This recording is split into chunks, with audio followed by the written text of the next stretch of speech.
જય સ્વામિનારાયણ વિદ્યાર્થી મિત્રો, લાસ્ટ જે આપણે ડિસ્કશન કરતા હતા, ડિસ્કશન ને આગળ લઈ જઈએ.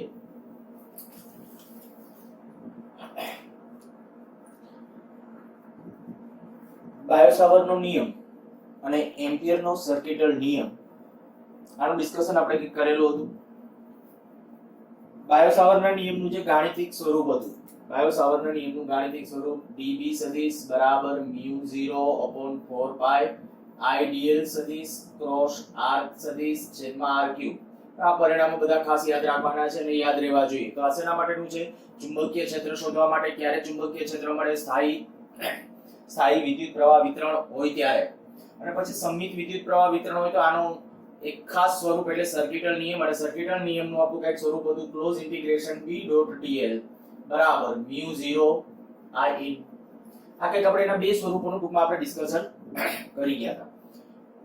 ચેપ્ટર આપણે શરૂ કરીને જે ટોપિક પહેલા શરૂ કર્યો હતો, પહેલા ખાલી આપણી સામાન્ય પરિચયની પ્રસ્તાવનાની વાત કર્યા પછી સીધા ટોપિક નંબર 4.6 ઉપર આપણે વયા ગયા હતા અને બાયોસાવરના નિયમની શરૂઆત કરેલી હતી. અને એનાથી આગળ આપણે જે કે સર્કિટલ નિયમ એટલે 4.7 અને એ ટોપિકની આપણે ડિસ્કશન છે એ ઓલરેડી કરી ગયા છીએ. હવે પાછા ચેપ્ટરને બેક લઈએ, મીન્સ કે ટોપિક નંબર 4.2. આમે મેં જ્યારે ચેપ્ટર શરૂ કર્યું ત્યારે એક વસ્તુ યાદ કરો કે માની લ્યો કે આવો કોઈ તાર છે, આ તારમાંથી જ્યારે પ્રવાહ અહીંથી આમ પસાર થાય તો આ પ્રવાહ પસાર થતો હોય ત્યારે આપણે એ કીધું હતું કે જો અહીંયા કોઈ વિદ્યુત ભાર હોય, સ્થિર મૂકેલો હોય, અહીંયા કોઈ વિદ્યુત ભાર સ્થિર મૂકેલો હોય q વેગ બરાબર 0, તો આના ઉપર કોઈ બળ નહોતું લાગતું, આના ઉપર કોઈ બળ લાગતું નહોતું. પણ જેવો કંઈક આ વિદ્યુત ભારને દાખલા તરીકે આમ ગતિમાં આપવામાં આવ્યો એટલે કે આમ ઘા કરવામાં આવ્યો તો તરત જ એનું વિચલન થયું, કે આમ કે આમ ભાગ્યો, મીન્સ કે ત્યારે એના ઉપર કંઈક બળ લાગે છે. એ બળ એટલે ચુંબકીય બળ. અને આજે આપણે જે ચર્ચાનો વિષય છે એ ચુંબકીય બળ. ચેપ્ટરને બે પાર્ટમાં લઈ જવાનું હતું. એમાં પહેલો પાર્ટ હતો ચુંબકીય ક્ષેત્રનો, એટલે કે ચુંબકીય ક્ષેત્ર મેળવવા તે. તો આપણે મેળવા જુદા જુદા ચુંબકીય ક્ષેત્રો મેળવા એ બધાના સૂત્રો પણ યાદ હોવા જોઈએ. આ બેનો ઉપયોગ કરી અને ચુંબકીય ક્ષેત્રો મેળવા, સર્કિટલ નિયમ અને બાયોસાવરનો નિયમ. બાયોસાવરના નિયમનો ઉપયોગ કરીને ઓલી વિદ્યુત પ્રવાહ ધારિત વર્તુળાકાર રિંગ એને પરિણામે ચુંબકીય ક્ષેત્ર મેળવવું. પછી એમાં ભલે ચાપના કારણે ને બધાને કારણે અલગ અલગ ટુકડાઓ પાડ્યા હતા. પછી સર્કિટલ નિયમનો ઉપયોગ કરી અનંત લંબાઈના તાર માટે, નક્કર નળાકાર માટે, સોલેનોઇડ માટે, ટોરોઇડ માટે, તો આ બધા માટે આપણે ચુંબકીય ક્ષેત્રના સૂત્રો આપણે મેળવી લીધા છે. અને એ બધા ચુંબકીય ક્ષેત્રના સૂત્રો હવે યાદ હોવા જોઈએ. અને હવે આપણો જે ડિસ્કશનનો વિષય છે એ છે ચુંબકીય બળ. તો પહેલા તો આપણે કહીએ કે ભાઈ વિદ્યુતીય બળ પહેલા ચેપ્ટરમાં આપણે જે ભણી ગયા છીએ એની એકાદ બે પ્રોપર્ટી તમને યાદ કરાવડાવું. તો જે વિદ્યુત ક્ષેત્ર હોય, દાખલા તરીકે E તીવ્રતા વાળું સમાન વિદ્યુત ક્ષેત્ર હોય તો એમાં લાગતું બળ, વિદ્યુતભાર ઉપર લાગતું બળ કેટલું હોય તો F બરાબર QE. આ જે બળ છે આ વિદ્યુતીય બળ, બરાબર? આ ખાલી માત્ર વિદ્યુતીય બળ કહું છું. સ્થિર વિદ્યુતભાર માત્ર વિદ્યુત ક્ષેત્ર ઉત્પન્ન કરે, જ્યારે ગતિમાન વિદ્યુતભાર વિદ્યુત ક્ષેત્ર ઉપરાંત ચુંબકીય ક્ષેત્ર ઉત્પન્ન કરે. પહેલા ચેપ્ટર વખતે આ સ્ટેટમેન્ટ કહું છું તમને. તો F બરાબર QE આ અનુસાર તમે જોઈ શકો ભાઈ આ બાજુ આમ માની લ્યો કે આ વિદ્યુત ક્ષેત્ર છે અને જો આ વિદ્યુત ક્ષેત્રમાં હું વિદ્યુતભાર ખાલી અહીં મૂકું, સ્થિર મૂકું એમ, તો એક બળ લાગશે. અને વિદ્યુત જો ધન વિદ્યુતભાર હશે તો ક્ષેત્રની દિશામાં લાગશે અને ઋણ વિદ્યુતભાર હશે તો ક્ષેત્રની વિરુદ્ધમાં લાગશે. પછી ડિપેન્ડ્સ કે આ વિદ્યુત ક્ષેત્ર સમાન વિદ્યુત ક્ષેત્ર છે, અસમાન છે તો કેના કારણે છે? ડાયપોલને કારણે છે, બિંદુવતને કારણે છે. એ પરિસ્થિતિને અનુરૂપ પણ એક હકીકત હંમેશા સાચી, ધન વિદ્યુતભાર ઉપર હંમેશા વિદ્યુત ક્ષેત્રની દિશામાં જશે. પછી વિદ્યુત ક્ષેત્ર જે દિશામાં હોય પણ વિદ્યુત ક્ષેત્રની દિશામાં હશે અને ઋણ વિદ્યુતભાર ઉપર વિદ્યુત ક્ષેત્રની વિરુદ્ધમાં બળ હશે. તો વિદ્યુત બળનું એક આપણું મુખ્ય અથવા તો એક જ કહીએ, આમ તો કહેવા જઈએ તો મુખ્ય એટલે આ એક જ સમીકરણ હતું. આના ઉપરથી પછી પેટા સમીકરણોમાં જવાય. પણ આ ચુંબકીય ક્ષેત્રની અંદર આપણે મુખ્ય એવા બે સમીકરણો લેશું, પછી એના પેટા પ્રકારોમાં જશું, એના ઉપરથી જશું. પણ મુખ્ય એવા બે સમીકરણો છે ચુંબકીય બળના, તો એની આપણે ડિસ્કશન કરવી છે. તો એમાંનો આપણે અત્યારે હેડિંગ બાંધેલું છે. ટોપિક નંબર છે આપણો 4.2. હેડિંગ ને આવી રીતે લખ્યું છે. ટેક્સ્ટબુકમાં હેડિંગ થોડું આ ચુંબકીય ક્ષેત્ર એવું મૂક્યું છે. ચુંબકીય ક્ષેત્ર નથી અત્યારે, ચુંબકીય બળ છે. બરાબર ચુંબકીય બળ એટલે ગતિમાન વિદ્યુતભાર પર લાગતું ચુંબકીય બળ અને તેની લાક્ષણિકતા એ ચુંબકીય બળ કેવું હોય અને એની લાક્ષણિકતા શું એના ગુણધર્મો શું હોય એનું આપણે ડિસ્કશન કરવું છે તો કે જ્યારે વારંવાર પ્રયોગોથી અને આપણે કીધું કોઈ વિદ્યુતભાર છે ને જ્યારે ચુંબકીય ક્ષેત્રમાં મૂક્યો લોરેન્સ મેક્સવેલ બીજા ઘણા બધા વૈજ્ઞાનિકો ચુંબકીય ક્ષેત્રને રિલેટેડ પ્રયોગો કરતા હતા એ વખતે એને જોયું કે જ્યારે ચુંબકીય ક્ષેત્રમાં કોઈ વિદ્યુતભારિત કણને ગતિ આપવામાં આવે ને તો એના ઉપર બળ લાગતું હતું તો વારંવાર એમણે જે પ્રયોગો કર્યા એના ઉપરથી એક આનુભવિક સૂત્ર કે F સદિશ બરાબર Q V સદિશ ક્રોસ B સદિશ આ ચુંબકીય બળનું સમીકરણ છે કદાચ એને હું આ Fm તરીકે મેગ્નેટિક ફોર્સ માટે Fm કરું ટેક્સ્ટ બુકમાં ખાલી F કહ્યું છે હવેથી આપણે વિદ્યુતીય બળને Fe વડે દર્શાવશું અને ચુંબકીય બળને Fm વડે દર્શાવશું મેગ્નેટિક ફોર્સ આ ઇલેક્ટ્રિકલ ફોર્સ બરાબર બેનું અત્યારે હમણાં કમ્પેરિઝન પણ કરવું છે કારણ કે બેનું કમ્પેરિઝન કરશો તો જ તમે એના MCQ સહેલાઈથી સોલ્વ કરી શકશો હવે આયા જે આપણે ડિસ્કસ કરીએ કે જો કોઈ Q વિદ્યુતભાર V જેટલા વેગથી B તીવ્રતા વાળા સમાન ચુંબકીય ક્ષેત્રમાં ગતિ કરતો હોય તો તેના પર લાગતું ચુંબકીય બળ આ સમીકરણ વડે આપી શકાય પણ આ સૂત્ર ક્યાંથી તો કે અનુભવના આધારે જો કે એને થોડી તાર્કિક દલીલો કે એવું કરવો કરી શકાય પણ એ બહુ આપણા માટે એના કરતા એના MCQ વધારે સારી રીતે કેમ સોલ્વ કરાય એના માટેનો પ્રયત્ન કરીએ Fm બરાબર Q V ક્રોસ B આ ચુંબકીય બળ બરાબર સતત તમને યાદ હોવું જોઈએ કે ભાઈ ચુંબકીય બળ એટલે પહેલું આ તેના ઉપર વિદ્યુતભાર ઉપર લાગતા બળનું સમીકરણ છે કોઈ Q વિદ્યુતભાર V વેગથી B તીવ્રતા વાળા મેં આ શબ્દ લખ્યો છે સમાન કારણ કે આપણે કોર્સમાં સમાન છે બાકી એવું જરૂરી નથી કે સમાન ચુંબકીય ક્ષેત્ર હોય તો જ બળ લાગે ગમે ચુંબકીય ક્ષેત્રમાં હોય તો બળ લાગશે આયા મેં કીધું શબ્દ સમાન લખ્યો છે તો ખોટું અર્થઘટન નહીં કરતા કોઈ પણ ચુંબકીય ક્ષેત્રની અંદર વિદ્યુતભાર જ્યારે V વેગથી ગતિ કરતો હોય ત્યારે લાગતા બળનું ઇક્વેશન આ છે પણ આપણે મોટા ભાગના જે આવશે એ બધા કેવા ચુંબકીય ક્ષેત્ર છે સમાન ચુંબકીય ક્ષેત્ર તો એના રિલેટેડ આપણે ડિસ્કશન કરશું અચ્છા કેટલીક લાક્ષણિકતાઓની અંદર તો કે આ જે બળ છે બળની લાક્ષણિકતા શું પહેલી વસ્તુ તો આપણે એમ કહી શકાય કે તે Q V B પર આધારિત દેખીતી વાત છે કે આ F નું મૂલ્ય કેના ઉપર આધારિત છે કહેવાય Q V અને B ઉપર જો કે વધારામાં એક કેવું તો કહેવાય થીટા ઉપર પણ ટેક્સ્ટ બુકમાં જે મુદ્દા લખ્યા છે એમાં એ મુદ્દામાં ઉલ્લેખ નથી કર્યો પછીના એક મુદ્દામાં છે એટલે મેં મુદ્દો નોખો પાડી નાખ્યો છે ચોથો મુદ્દો છે એ લઈ લીધો છે F નું મૂલ્ય બરાબર શું લખી નાખ્યું Q V B sin θ કારણ કે આ સદિશ ગુણાકાર છે જો સદિશ ગુણાકાર તમે દૂર કરો તો sin θ આવશે જ્યાં θ એટલે શું તો કે V સદિશ અને B સદિશ વચ્ચેનો ખૂણો છે જો શું કહું છું F નું મૂલ્ય મેં લખ્યું આને માનાંકમાં તો આ સદિશ ગુણાકાર છે એટલે sin θ આવશે આ sin θ જ્યાં θ એ કેના વચ્ચેનો ખૂણો કહેવાય તો V અને B વચ્ચેનો ખૂણો તો V સદિશ અને B સદિશ વચ્ચેનો ખૂણો છે જો θ બરાબર 0 હોય કે θ બરાબર 180 હોય આમાં વિચારો જોઈએ sin 0 ની કિંમત કેટલી થાય 0 તો કે તો બળ ન લાગે પછી આ જ રીતે જો θ બરાબર 180 હોય sin 180 ની કિંમત કેટલી તો કે 0 તો પણ બળ ન લાગે ટૂંકમાં આપણા માટે પહેલી વસ્તુ આ કે ચુંબકીય ક્ષેત્ર હોય ને જો વિદ્યુત ક્ષેત્ર નાના પછી ગુણધર્મો તફાવતના મુદ્દાઓની જેમ લખવું છે એટલે જરાક યાદ રાખજો માની લો કે આ ચુંબકીય ક્ષેત્ર છે આ સમાન ચુંબકીય ક્ષેત્ર છે જેમ વિદ્યુત ક્ષેત્ર દર્શાવતા એવી રીતે આ ચુંબકીય ક્ષેત્રની લાક્ષણિકતાઓ ફેર કઈ હતી વિદ્યુત ક્ષેત્રની લાક્ષણિકતામાં શું હતી વિદ્યુત ક્ષેત્ર રેખાઓ ધન વિદ્યુતભાર પાસેથી ઉત્પન્ન થાય ઋણ પાસે વિરામ પામે અને ચુંબકીય ક્ષેત્ર રેખાઓનું શું હોય તો કે ચુંબકીય ક્ષેત્ર રેખાઓ n ધ્રુવમાંથી ઉત્પન્ન થાય s પાસે જાય પાછી s થી n હોય બરાબર આ એની પ્રોપર્ટી છે આપણે એની કોઈ પ્રોપર્ટીની વાત કરવાના છીએ પણ ઈ નેક્સ્ટ ચેપ્ટરમાં આપણને આપેલું છે એટલે ત્યાં ડિસ્કસ કરશું અત્યારે આપણું આ સમાન ચુંબકીય ક્ષેત્ર છે એવું માની લો સાથે સાથે પેરેલલમાં એક આવું પણ માની કે ચાલો અહીંયા વિદ્યુત ક્ષેત્ર છે બરાબર અહીંયા વિદ્યુત ક્ષેત્ર છે આ વિદ્યુત ક્ષેત્ર સમાન વિદ્યુત ક્ષેત્ર આમાં કોઈ હું વિદ્યુતભાર Q મૂકું બળ લાગશે તો કે હા આમાં કોઈ વિદ્યુતભાર Q મૂકું તો બળ લાગશે તો કે ના કેમ નહીં તો કે આ વેગ આધારિત બળ છે કેમ વેગ આધારિત બળ એટલે શું તો કે Q V B ઉપર આધારિત છે જો Q V અને B ઉપર આધારિત વેગ જ ન હોય વેગ 0 હોય વેગ 0 હોય તો બળ 0 થાય તો ચુંબકીય બળ લાગતું નથી એટલે એક મુદ્દો જો મેં એવો લખ્યો છે કે તે વેગ આધારિત બળ છે તે એટલે કોણ આ જે છે એ વેગ આધારિત બળ છે જો સ્થિર હોય જો વિદ્યુતભાર સ્થિર હોય તો તેના ઉપર બળ લાગતું નથી જ્યારે વિદ્યુતીય બળ તો લાગે તમે વિદ્યુતભારને સ્થિર મૂકો વિદ્યુત ક્ષેત્રની દિશામાં બળ લાગશે ધન હશે તો ઋણ હશે તો ક્ષેત્રની વિરુદ્ધમાં બળ લાગશે અચ્છા બીજું આમાં જો આમાં ચુંબકીય ક્ષેત્રની અંદર વિદ્યુતભાર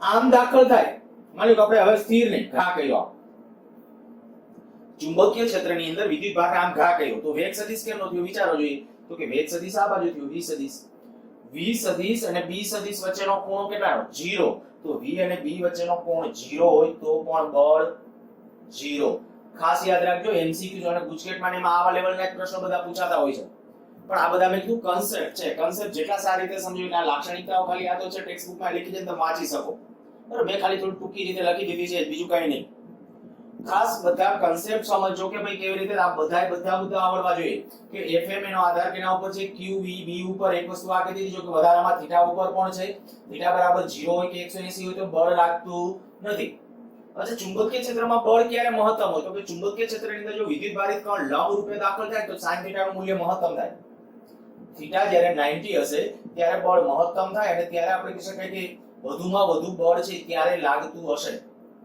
ઓકે તો ઈ વાત આપણે ખબર પડી ગઈ પછી જે વાત છે કે તેની દિશા એ v ક્રોસ b ની દિશામાં છે ચુંબકીય બળની દિશા કઈ અચ્છા આ વિદ્યુતીય બળની દિશા કઈ તો કે તો ક્ષેત્રની દિશામાં ધન વિદ્યુતભાર હોય તો અને ઋણ વિદ્યુતભાર હોય તો ક્ષેત્રની વિરુદ્ધમાં ફરીથી બોલું છું કારણ કે આપણા પાસે જે ઇક્વેશન હતું Fe નું ઇક્વેશન શું હતું Fe બરાબર QE આ Fe નું જે ઇક્વેશન છે ઈ QE તો ધન વિદ્યુતભાર હશે તો વિદ્યુત ક્ષેત્રની દિશામાં અને ઋણ વિદ્યુતભાર હશે તો વિદ્યુત ક્ષેત્રની વિરુદ્ધમાં બળ લાગતું હશે તો આયા ઓકે સ્થિર હોય તોય ભલે ગતિમાં હોય તોય ભલે વિદ્યુતભાર ઉપર બળ લાગશે અને લાગશે વિદ્યુત ક્ષેત્રમાં વિદ્યુતભાર હોય તો આયા ચુંબકીય ક્ષેત્રમાં વિદ્યુતભાર હોય તો બળ લાગે પણ ખરા ન પણ લાગે ક્યારે ન લાગે તો કે સ્થિર હોય તો બળ ન લાગે બીજું ચુંબકીય ક્ષેત્રની દિશામાં ગતિ કરે કે વિરુદ્ધ દિશામાં ગતિ કરે તોય ન લાગે પણ ઈ સિવાયના કોઈ પણ કોણે ગતિ કરે ચુંબકીય ક્ષેત્રમાં ઈ સિવાયના કોઈ પણ કોણે આમ ક્રોસમાં ગતિ કરે કે લંબ રૂપે ગતિ કરે તો બળ લાગશે અને જો 90 ના કોણે હશે તો બળ મહત્તમ હશે ખાસ ઈ મુદ્દાઓ હમણાં ઈ મુદ્દાઓ બધા નોંધ કરાવડાવી દઉં છું કદાચ ન લખ્યા હોય તો આપણે તફાવતના મુદ્દાઓની જેમ હમણાં લખી નાખી ઓકે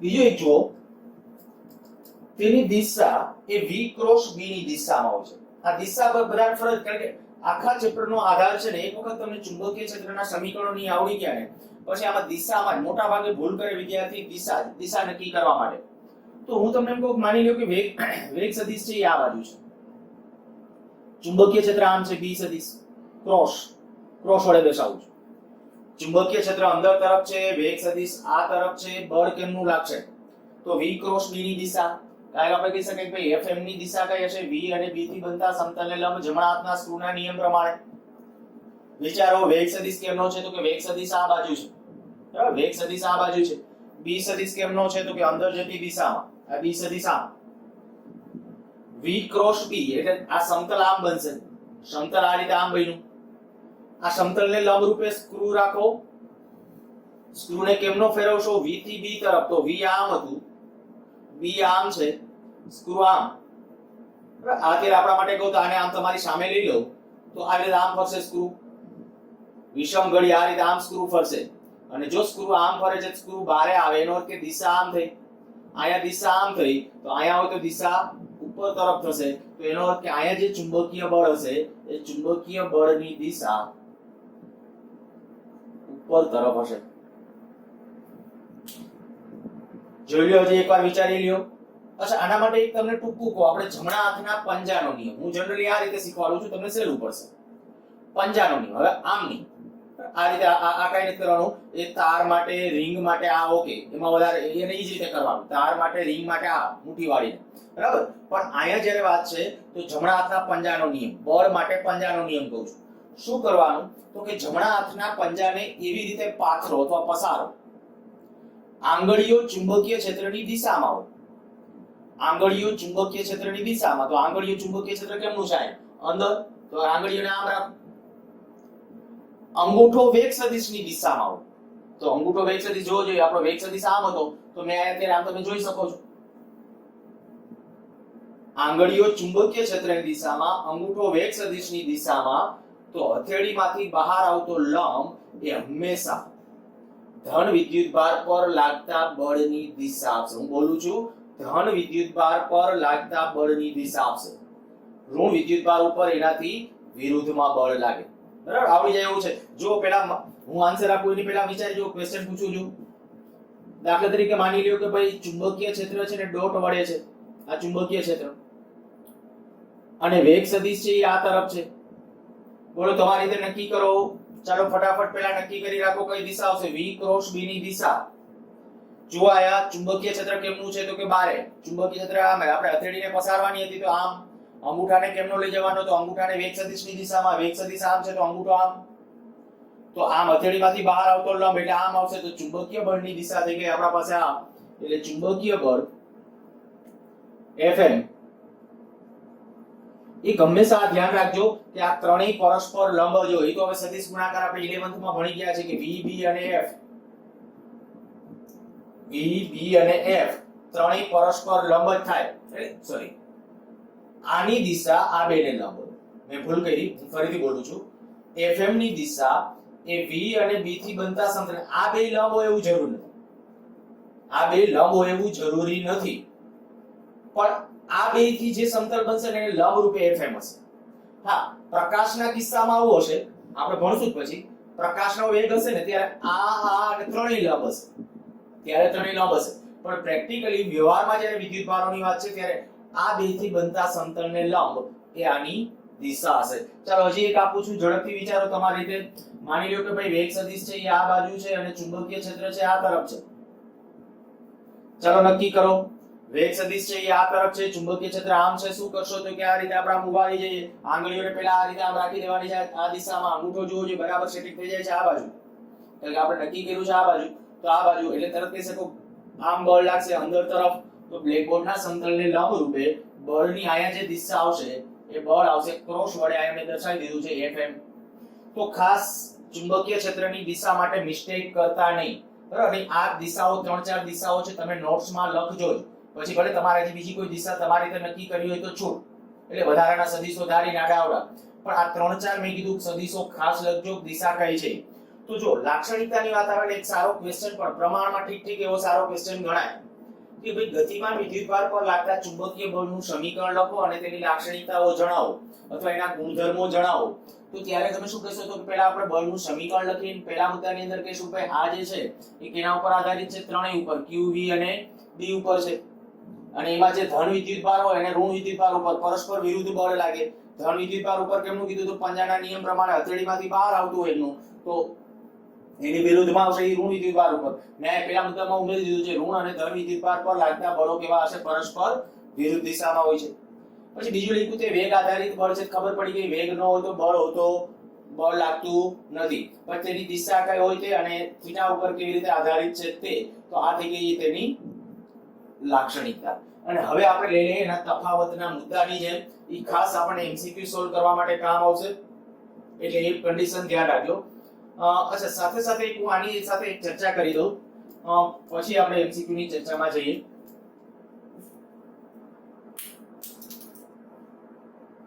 એક શબ્દ પ્રયોગ લોરેન્ઝ બળ. લોરેન્ઝ બળ જ્યારે કોઈ વિદ્યુત ક્ષેત્ર અને ચુંબકીય ક્ષેત્રની સંયુક્ત અસર હેઠળ હોય, વિદ્યુત ક્ષેત્ર અને ચુંબકીય ક્ષેત્રની સંયુક્ત અસર હેઠળ હોય ત્યારે એના ઉપર જે બળ લાગે એને કહેવાય લોરેન્ઝ બળ. જો લોરેન્ઝ બળને હું F વડે દર્શાવું ને તો F એ કેના જેટલું હોય? Fe plus Fm, અર્થાત કે QE સદિશ plus Q V cross B, અર્થાત કે આમ Q કોમન લઈ લ્યો તો સમીકરણ તમને આવું જોવા મળશે E plus V cross B. આ થઈ ગયું આપણા પાસે લોરેન્ઝ બળનું સમીકરણ. ગુજકેટમાં કેટલાય ક્વેશ્ચન આના ઉપરથી સરસ ક્વેશ્ચન પૂછાયેલા છે. હું ક્વેશ્ચનની પહેલા આના ચર્ચા કરું છું, પછી આપણે પહેલા તફાવતના મુદ્દાઓ લખીએ, બરાબર? પહેલા લોરેન્ઝ બળ રિલેટેડ. તો લોરેન્ઝ બળની વ્યાખ્યા તમે લખી નાખજો. લોરેન્ઝ બળ એટલે શું? તો કે વિદ્યુત ક્ષેત્ર અને ચુંબકીય ક્ષેત્રની સંયુક્ત અસર હેઠળ વિદ્યુતભાર પર લાગતા પરિણામી બળને, ફરીથી બોલું છું, વિદ્યુત ક્ષેત્ર અને ચુંબકીય ક્ષેત્રની સંયુક્ત અસર હેઠળ વિદ્યુતભાર પર લાગતા પરિણામી બળને લોરેન્ઝ બળ કહે છે. વ્યાખ્યા શબ્દમાં લખજો, પછી આ ગાણિતિક સમીકરણ લખજો અને આ લોરેન્ઝ બળનું સૂત્ર થયું. હવે હું આ પાર્ટ ભૂસી નાખું છું અને આના રિલેટેડ જે આપણે ડિસ્કશન કરીએ. જે આપણે ઇક્વેશન લખ્યું છે f સદિશ બરાબર q e સદિશ પ્લસ v સદિશ ક્રોસ b સદિશ. ડાયરેક્ટલી તમને ક્યારેક વિદ્યુત ક્ષેત્ર આપી દીધું હોય, વેગ આપી દીધો હોય, ચુંબકીય ક્ષેત્ર આપી દીધું હોય, વિદ્યુત ભારનું મૂલ્ય આપી દીધું હોય અને એના ઉપર લાગતું બળ પૂછે. દાખલા તરીકે તમને આવું કહેવામાં આવે q બરાબર 1 કુલમ નો વિદ્યુત ભાર, દાખલા તરીકે E સદિશ બરાબર 100 I કેપ ન્યૂટન પર કુલમ ના સમાન ચુંબકીય ક્ષેત્રમાં 3 I કેપ મીટર પર સેકન્ડ ના વેગથી ચુંબકીય ક્ષેત્ર કીધો B સદિશ બરાબર 10 k કેરેટ ટેસ્લા. તો લોરેન્ઝ બળ F બરાબર કેટલું? લોરેન્ઝ બળનું મૂલ્ય આપણે નક્કી કરવું છે. તો આ ખાસ બસ સદિશ આવડતું એટલે 11 માનું બીજગણિત થોડુંક આવડતું એટલે આપણું કામ સહેલું. F બરાબર Q E સદિશ પ્લસ V સદિશ ક્રોસ B સદિશ. હવે ક્યારેક કદાચ એવું બની શકે, જોજો અત્યારે આપણે હલવાઈએ છીએ કે કેમ હમણાં ખ્યાલ.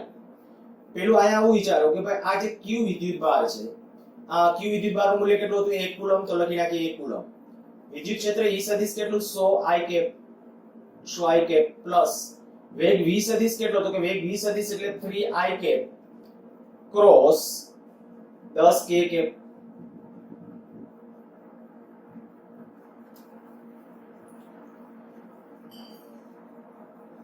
રકમમાં ચેન્જ કરવો પડશે. શું કામ ચેન્જ કરવો પડશે? જો તમારા આ બળ, નહીંતર બળનું કોઈ અસ્તિત્વ નથી. ટૂંકમાં લોરેન્ઝ બળ માટે કોઈ ડિસ્કશનનો કોઈ અર્થ જ નહીં રહે. કઈ રીતે શું કામ એ તમને કહું. આપણે જે 11th માં કે પારિમાણિક વિશ્લેષણ કે એવું ભણી ગયા, તો શ્યોરલી આપણને એટલું ખબર છે આયા જે અત્યારે કોઈ વિદ્યુત ભાર છે એ વિદ્યુત ભાર કા પછી એમને આ સતી એમ નથી, એમ રકમ ખોટી છે એમ નહીં, બરાબર. પણ તમને જે પૂછે એના પ્રકારે છે. ચાલો એકવાર આ તો ગણી નાખીએ. 100 I cap plus 10 3 30 I cross k. યાદ કરો I j k.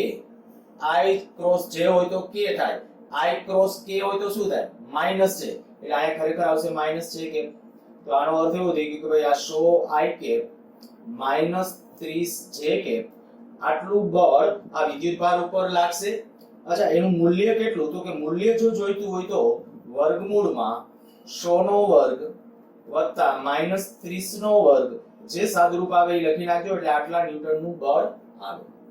પણ જ્યારે પૂછાય છે તો પૂછાયેલ હોય ને ત્યારે મોસ્ટલી કંઈક આવી રીતે અહીંયા જે I કેપ હોય ને, તો આ બેનો ગુણાકાર, એટલે અહીંયા જે તમને I નહીં આપે, આ જે આપી દે, માઈનસ જે આપી દે કે એવું કંઈ, જેથી કરીને આ બેનો ગુણાકાર પાછો I ના પદમાં થાય એટલે આની હારે મિક્સ થઈ જાય. આંકડો છે નીટમાં કેમ હશે તો એવા પ્રકારનો હશે, સેલો થઈ જશે. તમારે કેલ્ક્યુલેટરની જરૂર ન પડે એટલા માટે. આમાં તમારે સાદુરૂપમાં કદાચ કેલ્ક્યુલેટરની જરૂર પડવાની, પણ કેલ્ક્યુલેટરની જરૂર ન પાડવી એટલે શું પૂછે? અહીંયા જે મેં કીધું જે કેરેટ મૂકી દે. વિચારો જે કેરેટ, તો જે ક્રોસ કે એટલે શું થાત? I થાત. તો આ 100 I કેપ વત્તા 100 I કેપ વત્તા 30 I કેપ તો 130. બસ આન્સર આવી ગયો સીધો 130. એટલે હું તમને જે કહેતો હતો કે ભાઈ ક્યાં લોચા એટલે બીજું કોઈ લોચા નથી થવાના, ખાલી આ જે કેલ્ક્યુલેટરની જરૂર પડશે આવી રીતે હશે તો, અને ઓલું સીધું ડાયરેક્ટ અહીંયા તમને એવી રીતે આપી દેશે તો. ચાલો આ એક પ્રકારનો ક્વેશ્ચન. નેક્સ્ટ આમાં ને આમાં જો હજી આવું કહું, વિદ્યુત ક્ષેત્ર છે માની લ્યો, ચુંબકીય ક્ષેત્ર પણ છે, છતાંય બળ નથી. જો E not equal to 0, B not equal to 0, અને છતાં પણ, અને વેગ પણ છે પાછો, બરાબર. આમાંના એક પણ પદ 0 નથી. Q બરાબર નથી 0, V બરાબર નથી 0, વળી થીટા બરાબર નથી 0 કે 180. આ થીટા એટલે કયો? V અને B વચ્ચેનો ખૂણો. આમાં જે V અને B વચ્ચેનો જે ખૂણો, કારણ કે જો આમાં sin થીટા ને એમાં થીટા 0 થાય તો કદાચ બની શકે એ પદ 0 થઈ શકે. આ કોઈ એકેય 0 નથી, છતાં પણ f બરાબર 0 થાય તો આમાંના આ એકેય 0 ન હોય, પછી કોઈ બે હોઈ શકે, ત્રણ. આ તો અત્યારે મેં આપણે વ્યાપક એવું ધારી લીધું છે. તો આમ કો આમાં f બરાબર 0 થાય, જો આના બરાબર 0 થાય શું આવશે? 0 બરાબર q e સદિશ પ્લસ v સદિશ ક્રોસ b સદિશ. આ q ને આ બાજુ લઈ લ્યો 0, 0 બરાબર e સદિશ પ્લસ v સદિશ ક્રોસ b સદિશ. તો આના ઉપર પાછું આમ કહી શકાય e સદિશ બરાબર માઈનસ v ક્રોસ b લખવાનું નામ લખી નાખું છું b ક્રોસ v. ખૂબ કામનું પરિણામ. e સદિશ બરાબર b cross v, b cross v. જો e ની દિશામાં હશે ને તો ત્યારે સમજવાનું ભલે આ એક એક ટર્મિનોલોજી 0 ન હોય છતાં એના ઉપરનું નેટ બળ કેવું આવશે? 0. ગુજકેટના પેપર 4 બી જોઈ લેજો, 3 થી 4 વાર આવા ક્વેશ્ચન આના ઉપર પૂછાય છે. પણ આ જ રીતે નીટના પેપરોની અંદર એમાંય પૂછાય છે, એટલે ધ્યાન રાખજો સમીકરણની અંદર કેવી રીતે. અચ્છા, આને હું જે આમ લખું, આને આપણે આમ લખીએ e બરાબર b v sin theta. v અને b વચ્ચેનો કોણ જો થીટા બરાબર 0 હોય, થીટા બરાબર 0 હોય તો sin 0 ની કિંમત 0. અચ્છા, થીટા 90 લઈએ, 0 તો આપણે અત્યારે 0 માં રસ નથી. થીટા બરાબર 90 અંશ હોય તો શું થશે? e બરાબર b v, અર્થાત કે v બરાબર e upon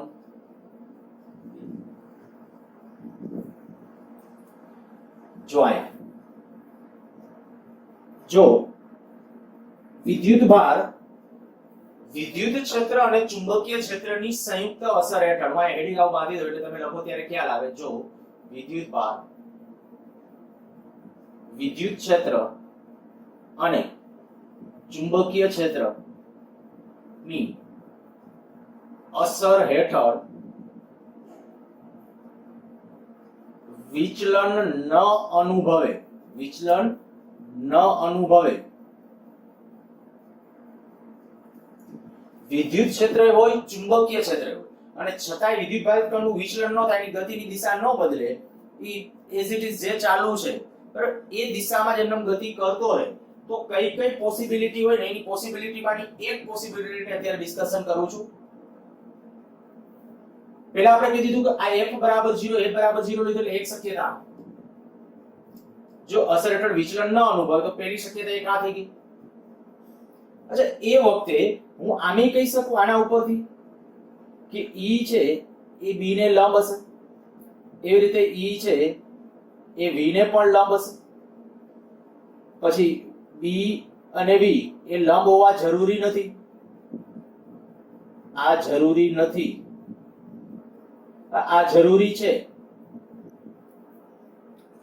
જો વિદ્યુત ભારિત કણ વિદ્યુત ક્ષેત્રમાંય હોય, ચુંબકીય ક્ષેત્રમાંય હોય, બેના સંયુક્ત અસર હેઠળ હોય અને છતાંય બળ ન અનુભવતો હોય, બળ ન લાગે એના ઉપર, એટલે કયું? પરિણામી બળ, લોરેન્સ બળ. એ બળ ન લાગતું હોય તો ત્યારે તમે કહી શકશો કે એ પરિણામ આ પડાય. અને આ પડાય છે એનું ઇનડાયરેક્ટલી અર્થ શું થાય? તો કે E ની દિશા કઈ હોય? B અને V થી બનતા સમતલને લંબ. જો B અને V થી બનતા સમતલને લંબ E ની દિશા હોય તો એ પણ તમને ખ્યાલ આવી જાય કે B ની લંબ હોય અને V ને પણ લંબ હોય, એટલે આ બે પરિણામો સાચા. પણ આ જે મેં કીધું એ હોવું જરૂરી નથી, આ બે એક પરસ્પર લંબ હોય એવું જરૂરી નથી. અચ્છા, બીજું કે આ જે કન્ડિશન, આ પણ એક કન્ડિશન જ કહેવાય. ત્યારે ક્યારે? જો બળ ન અનુભવતો હોય તો, અને એની અંદર જો લંબ રૂપે વિદ્યુત ભારિત કણ દાખલ થતો હોય, કેને લંબ રૂપે?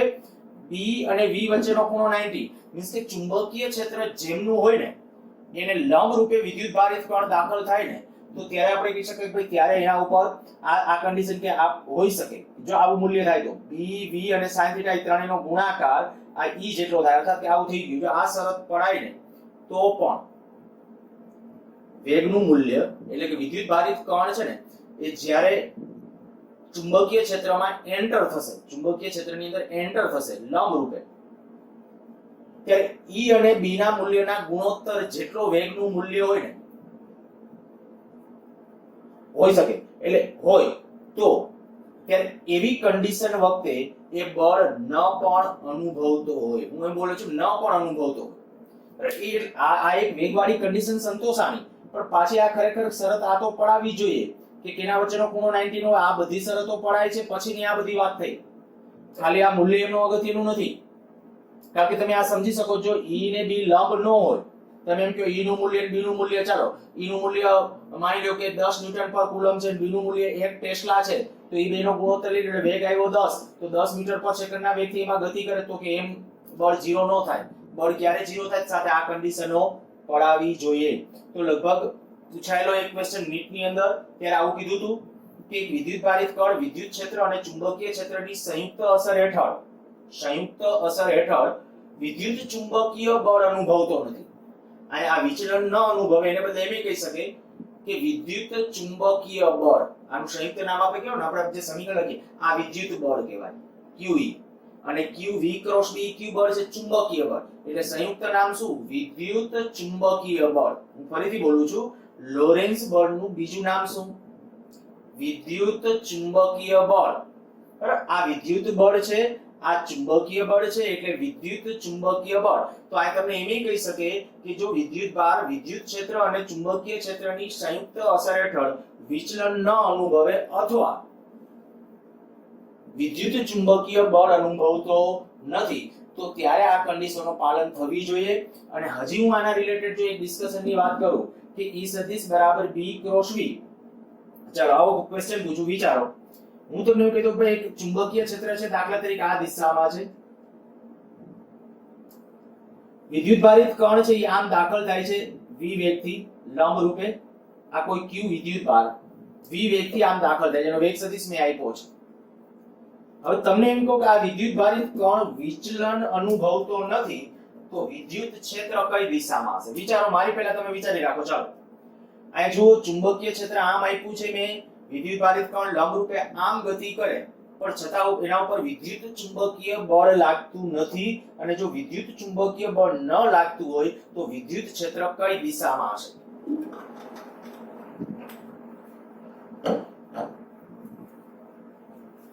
શું થશે? જો અહીં જ્યારે વિદ્યુત આ પહેલા આપણે ચુંબકીય બળ કઈ દિશામાં લાગશે એ પહેલા નક્કી કરો. તો ચુંબકીય બળ કઈ દિશામાં છે? ધન વિદ્યુત ભાર છે. ચાલો આપણે હમણાં કીધું જમણા હાથના પંજાના નિયમ પ્રમાણે, જમણા હાથના પંજાના નિયમ પ્રમાણે આંગળીઓને કેમની રાખવાની? ચુંબકીય ક્ષેત્રની દિશા. ચુંબકીય ક્ષેત્ર આમ છે તો આમ, અંગૂઠો વેગ સદિશની દિશામાં તો આમ. તો ચુંબકીય બળ કેમનું લાગશે? આમ હથેળી આમ ગઈ ને અંદર જતી દિશા, બરાબર? એટલે તમને જે અત્યારે દેખાય છે એનો આ આપણે કહી શકાય કે આ રીતે ઋણ વિદ્યુત ભાર તો આમ બળ લાગે, પણ ધન વિદ્યુત ભાર ઉપર કેમનું બળ લાગશે? આમ. તો બ્લેકબોર્ડના સમતલને લંબ રૂપે અંદર તરફ ચુંબકીય બળ છે, તો કે વિદ્યુત બળ જો એની વિરુદ્ધમાં લાગે તો અને તો જ પરિણામે કેવું થઈ શકે? 0, નહીતર પોસિબલ નથી. અચ્છા, એને થોડું ટૂંકી રીતે તમને સહેલું કરતો. આયા વિચારો, B ક્રોસ V ની દિશા E ની દિશા થવી જોઈએ. B ક્રોસ V ની દિશા કેમ નક્કી કરાય? B કેમનું છે? આમ. V કેમ છે? આમ. B ક્રોસ V, આ ડાયરેક્ટ B ક્રોસ V, આ બાજુ આંગળી જેમની V ક્રોસ, યાદ છે ને? દિશાઓ નક્કી કરવા જોઈએ. દિશાઓ ન આવડે પેલા સ્ક્રૂ પ્રમાણે ચાલો આપણે ત્યાં સમતલ આમ, કારણ કે વેગ સદિશ સોરી B આમ છે, વેગ સદિશ આમ છે. B અને V બે પરસ્પર લંબ છે. જો B અને V બે પરસ્પર લંબ, તો આપણે સમતલ આમ બન્યું સ્ક્રૂ રાખી B ક્રોસ V ની દિશા, V ક્રોસ V નહીં, આ કહે છે B ક્રોસ V.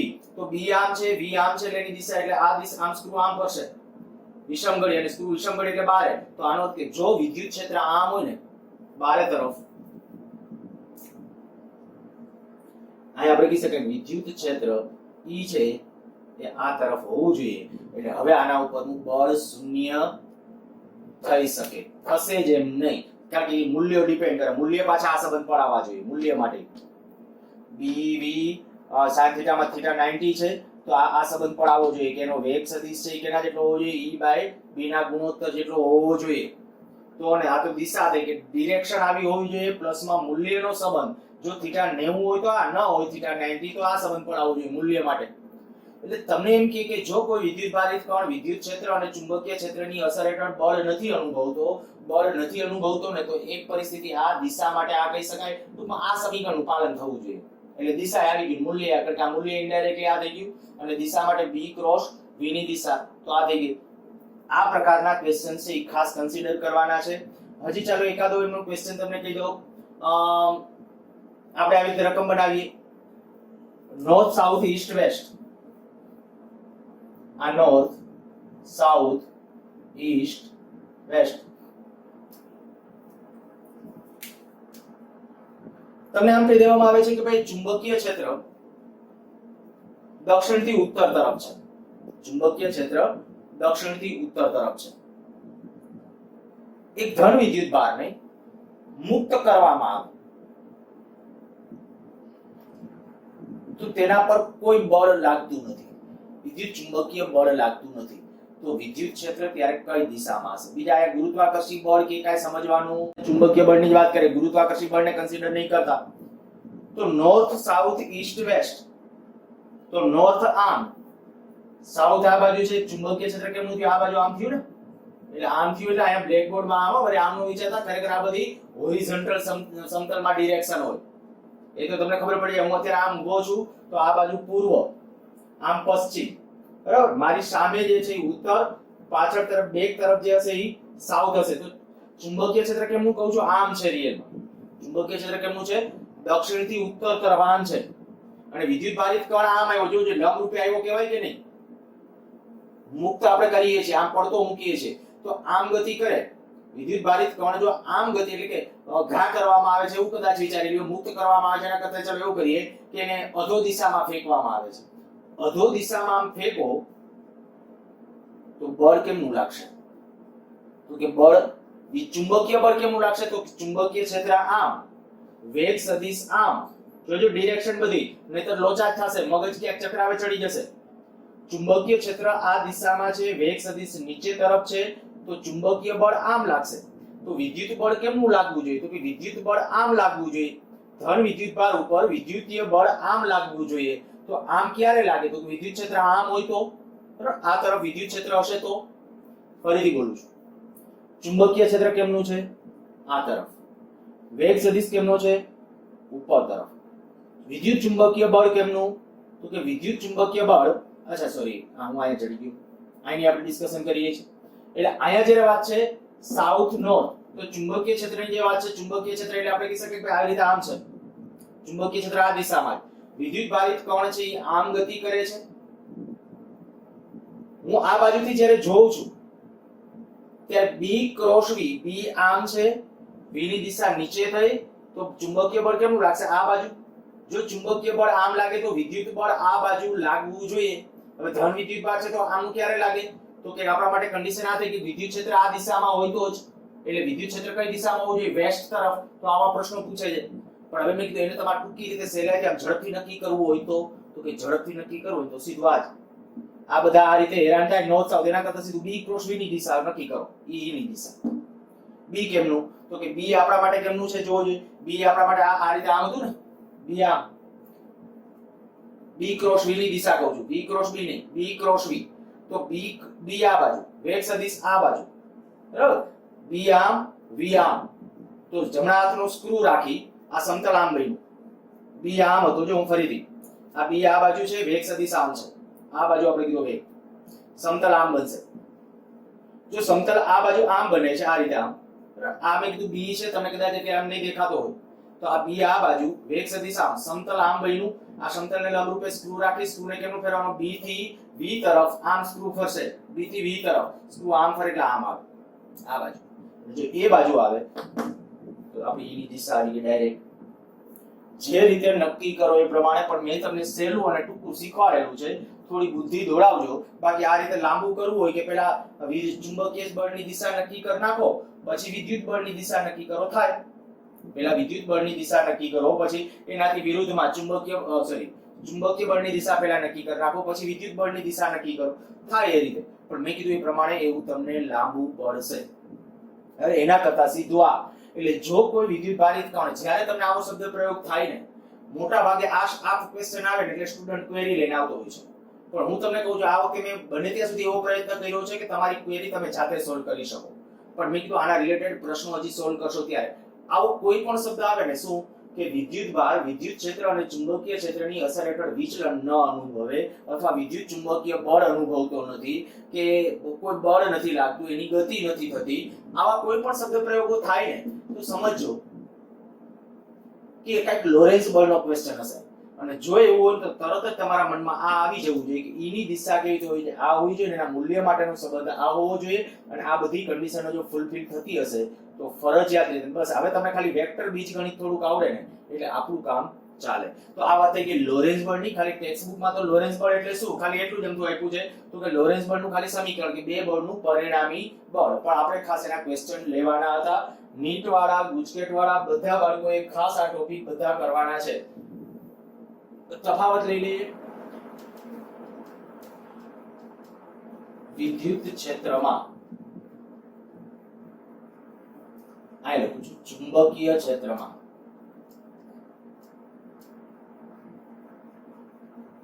વિદ્યુત ભારિત કણ વિદ્યુત ક્ષેત્રમાં અને અહીં લખું છું ચુંબકીય ક્ષેત્રમાં પેલું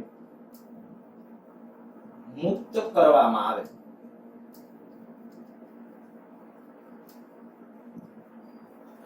એટલે માની લ્યો ગમે એ દિશાનું વિદ્યુત ક્ષેત્ર છે, આ આપણું વિદ્યુત ક્ષેત્ર છે, આ દિશામાં છે એવું માની લઈએ. બીજા કોઈ અત્યારે હું વિદ્યુત ક્ષેત્રની વાત કરું છું ત્યારે માત્ર ને માત્ર વિદ્યુત ક્ષેત્ર, બીજું ચુંબકીય ક્ષેત્ર કે એનું બીજા કોઈ કે અસ્તિત્વમાં બીજા બળો ગુરુત્વાકર્ષણ ક્ષેત્ર કે એવું કોઈ બળ અસ્તિત્વમાં નથી. તો વિદ્યુત ક્ષેત્ર આ દિશામાં છે, માની લો કે ચુંબકીય ક્ષેત્ર છે અહીંયા, અને ચુંબકીય ક્ષેત્ર પણ એ દિશામાં લઉં છું. હવે આમાં વિદ્યુત ભારિત કણ તમે મૂકો, મુક્ત કરવામાં આવે વિદ્યુત ભારિત કણ, વિચારો જોઈએ આમાં બળ લાગશે. કેટલું બળ લાગશે? F બરાબર QE. પણ આમાં મુક્ત કરો ખાલી તો બળ લાગશે તો કે ના, કારણ કે વેગ આધારિત બળ છે. તો આમાં આપણે કહીશું મુક્ત કરવામાં આવે તો F બરાબર QE જેટલું બળ. આપણે ટૂંકું લખીએ, બળ લાગશે અને બળ લાગે એટલે એની ગતિ કેવી હશે? પ્રવેગી ગતિ હશે. અને ગતિ માર્ગ કેવો હશે? સુરેખ.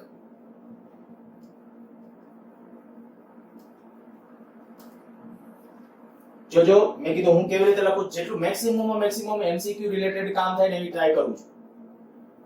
જો વિદ્યુત ભારિત કણ વિદ્યુત ક્ષેત્રની અંદર અને ચુંબકીય ક્ષેત્રની અંદર મુક્ત કરવામાં આવે, પેલો કિસ્સો ખાલી મૂકો આવે, મૂકો છો, બીજા કોઈ સિવાયના બળો નથી, તો એ વખતે આના ઉપર વિદ્યુત ક્ષેત્રમાં હશે તો કે બળ લાગશે.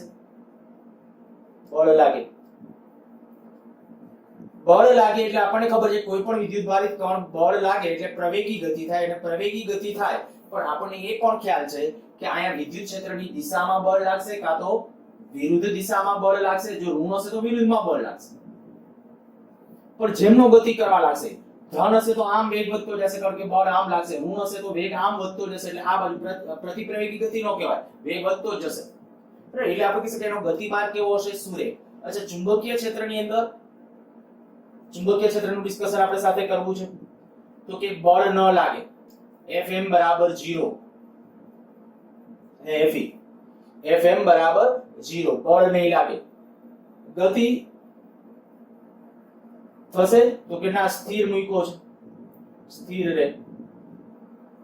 સ્થિર રહે છે એટલે કે ગતિમાર્ગનું ડિસ્કશન કરવાની જરૂર નથી.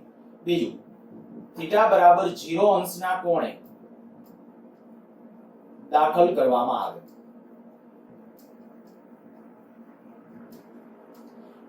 હવે માની લો કે આ વિદ્યુત ક્ષેત્ર છે, એમાં વિદ્યુત ભારિત કણને આમ દાખલ કરવામાં આવે થીટા બરાબર 0 અંશના કોણે આમ, તો શું થાય? તો કે કોઈ બળ તો લાગશે, વિદ્યુત બળ તો લાગશે જ.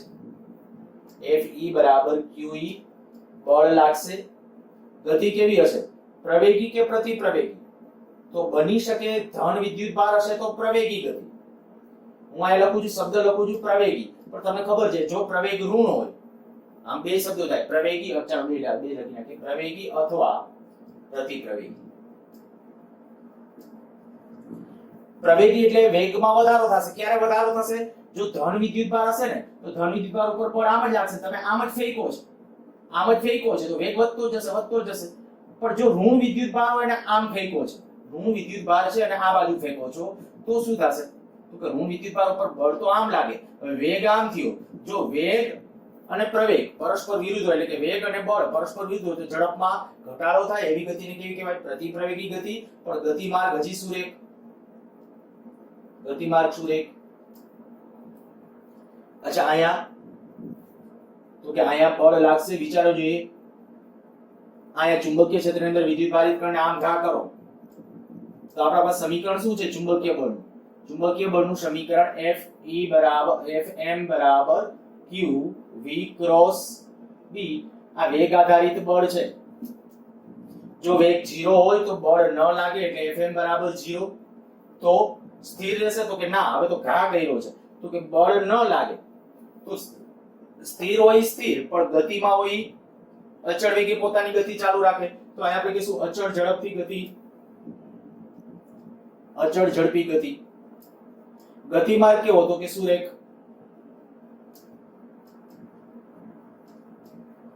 જે એમનો આનો જતો તો એમનો અચળ વેગે ચાલ્યો જશે. કોઈ ચુંબકીય બળ કાંઈ લાગતું નથી અને બાહ્ય બળની ગેરહાજરીમાં અચળ વેગે એમનો પોતાની ગતિ ચાલુ રાખશે.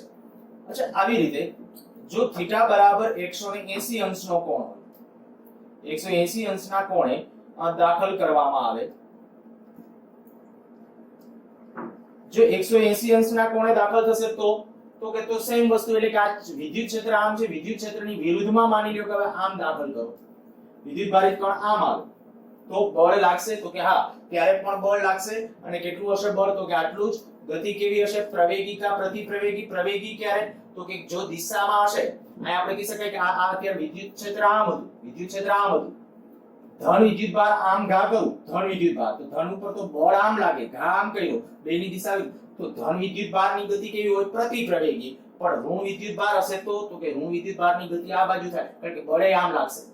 વિદ્યુત, ફરીથી બોલું છું, વિદ્યુત ક્ષેત્ર આમ છે, વિદ્યુત ક્ષેત્ર આમ છે અને ઋણ વિદ્યુત ભારને તમે આમ ઘા કરો, ઋણ ઉપર બળ આમ લાગશે, બળે આમ લાગશે ને વેગે આમ હશે, એટલે ઋણ વિદ્યુત ભારની ગતિ કેવી હશે? પ્રવેગી ગતિ હશે.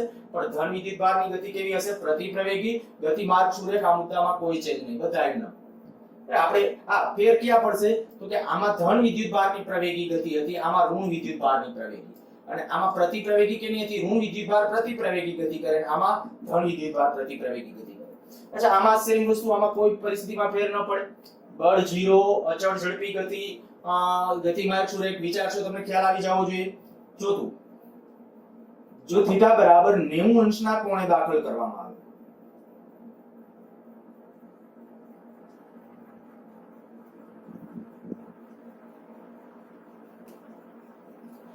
જો થીટા બરાબર 90 અંશના કોણે દાખલ થાય, વિદ્યુત ભારિત કણ માની લ્યો કે આવી રીતે આમ દાખલ થાય છે, થીટા બરાબર 90 અંશના કોણે, વેગ સદિશ આમ છે, તો જો પહેલા ચેપ્ટરનું તમને યાદ હોય તો આપણે ત્યાં કીધું હતું પરવલય ગતિ માર્ગ હોય, પ્રૂવ કર્યું હતું બે પ્લેટો વચ્ચે જ્યારે કોઈ વિદ્યુત ભારિત કણ છે આમ દાખલ થાય, વિદ્યુત ક્ષેત્ર આમ હોય અને વિદ્યુત ભારિત કણ આમ દાખલ થાય, આમ કે આમ વિચલન થઈને આમ કંઈક બહાર નીકળતો હતો. ટેક્સ્ટબુકમાં સ્વાધ્યાયમાં પણ દાખલો છે એવો એક, અને આપણે પણ એનું ડિસ્કશન કરેલું હતું. તો થીટા બરાબર 90 અંશના કોણે જ્યારે દાખલ થાય કોઈ વિદ્યુત ભારિત કણ તો ત્યારે બળ લાગશે તો કે હા, બળ F બરાબર QE, બળ લાગે. ગતિ કેવી તો કે પ્રવેગી ગતિ. ઋણ વિદ્યુત ભાર હશે તો એ ગમે એ હોય, 90 અંશના કોણે તમે દાખલ કરો. અહીંયા તે વિદ્યુત ભારિત કણ છે, આપણે દાખલા તરીકે ધન વિદ્યુત ભારને આપણે આમ દાખલ કર્યો આ બાજુ, કેમનું બળ લાગશે? ધન વિદ્યુત ભાર છે, કેમનું બળ લાગશે? આ બાજુ. દાખલ આમ કર્યો તો સીધો આમ કરીને આમ કરીને પરવલયકારનો માર્ગ થશે. ઋણ વિદ્યુત ભાર હશે તો વિરુદ્ધમાં બળ લાગશે, એટલે આમ પર. ગતિ કેવી કહેવાય? પ્રવેગી ગતિ. અને ગતિ માર્ગ કેવો? ગતિ માર્ગ પરવલય.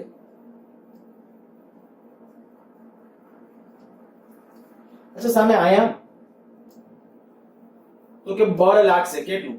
Fm બરાબર q v ક્રોસ b પ્રમાણે qvb sin 90 લંબ રૂપે દાખલ થાય ત્યારની વાત છે. થીટા બરાબર 90 અંશના કોણે દાખલ થાય તો Fm બરાબર qvb sin 90, qvb sin 90. જો sin 90 છે, sin 90 ની એટલે આ મહત્તમ બળ લાગશે. બળ મહત્તમ લાગશે જ્યારે વિદ્યુત ભારિત કણ ઉપર. તો કે બળ લાગતું હશે તો ત્યારે આ માની લો ચુંબકીય ક્ષેત્રની અંદર વિદ્યુત ભારિત કણ આમ દાખલ થયું, બળ કેમનું લાગશે આના ઉપર? બળની દિશા કઈ? b cross b, sorry v cross b. આ v ક્રોસ b ની દિશા કેમ નક્કી કરાય? v ક્રોસ આની આ બળની દિશા આપણે કીધી Fm ની દિશા કઈ? v ક્રોસ b ની દિશા.